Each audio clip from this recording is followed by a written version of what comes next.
it's kind of a little bit of repeating what both of you have already said, but I think one thing that new social workers will, it's very important to, as soon as possible, to develop a system of organization and time management. And there's a number of different ways you can do that. You can talk to seasoned, I mean, obviously you'll hopefully will have a supervisor who supports and guides you through some of that.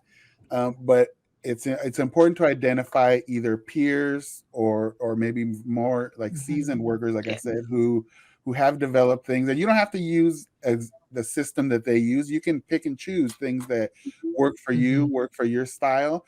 But I think it's something that you have to be very intentional about. It's not something that you can use haphazardly and just kind of here and there. Like, you have to be, if you really want to control your workflow and be able to manage boundaries, you have to, just like anything else, whether it's your health or your education, you have to put attention to the outcome or the thing that you want. You can't, it's not just going to happen by itself. And to the contrary, if you're not intentional about it, that's where the overwhelm, I think, comes. Because, as social workers, I think sometimes by our nature, we tend to want to say yes to things. We want to help people. We want to support people. And so people come running at us with the hair on fire because they have a crisis and they want support. And so our tendency sometimes is to say, yeah, I'll help you. And we help this person, and then we help this person, and then we're over, we're stretched beyond what our capacity is. And now our own stuff is coming up and we don't have the bandwidth to do it. And so it's a little bit of a shameless little plug here, but I'll pop this thing up because I had, with my teams that I work with,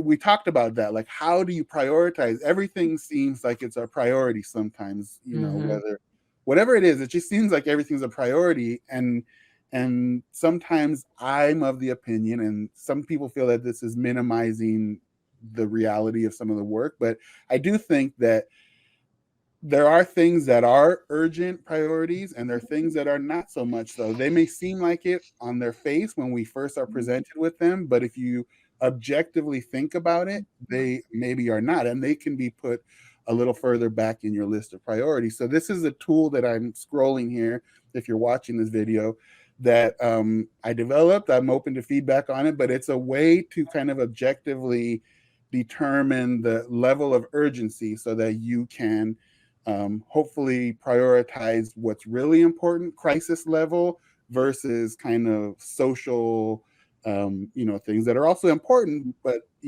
hanging out with friends at lunch to take care of your self-care is not always the urgency level of, someone who ran away from their placement or is suicidal or whatever. I would think obviously those are different, but sometimes when we're confronted with them in the fast-paced environment, everything just blurs.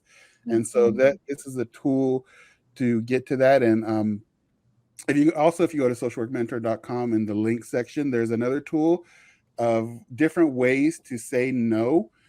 Because I think it's also easy for us to say, to have boundaries, know your boundaries. But when your supervisor is telling you that you need to do this, and the court is telling you, like, all these people are telling you all these different things, it's not always easy to put up a boundary and say no. So there's some tools there for you also that hopefully are kind of like win-win situations, providing alternatives to tasks and asking. They're just different ways to say no and create boundaries. So to finish off my little part here, it's really about intentionality. When you enter the field, be intentional about to your points, the career you want for yourself, the boundaries you want to set for yourself, the priorities that you have for yourself as a person, not as a social worker.